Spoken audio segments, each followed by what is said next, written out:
Ale, ale, ale, ale, ale, Zaragoza, ale, ale.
Clavero del Heraldo de Aragón.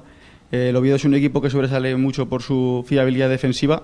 ¿De qué forma hay que atacar esa defensa del Oviedo? Sí, lo que hemos comentado, lo hemos enfocado todo. Sabemos perfectamente que ellos es un equipo que se encuentra cómodo sin balón, entonces ahí no podemos equivocarnos. Es decir, al final tendremos que tener mucha precisión y mucha paciencia en lo que es el transcurso del partido y saber perfectamente que ellos cada vez que roban tienen una transición mortal. Ellos juegan muy bien al espacio, tienen jugadores muy rápidos, tienen jugadores que interpretan muy bien el juego en la transición ofensiva y ahí sí que tenemos que tener una concentración brutal para no tener ninguna sorpresa. Ya toca también ponernos nosotros por delante del marcador, tocan muchas cosas que hasta ahora no hemos hecho. Hablabas del balón parado antes de empezar la comparecencia. Al final en esta categoría es verdad que muchísimos goles llegan de esta forma. No sé si contra equipos que van muy bien por alto crees que al equipo le puede faltar algo de altura o de centímetros en ese sentido para defenderlo. No, nosotros tenemos una manera de defender que intentamos siempre en una temporada de tantas jornadas que el equilibrio, y si hay que corregir alguna cosa muchas veces sobre la marcha.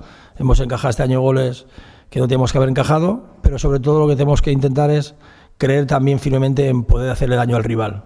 El rival también tiene su parte positiva del Oviedo y evidentemente pues también su parte negativa, y en esa es la que tenemos que intentar y incidir para sacar máximos resultados.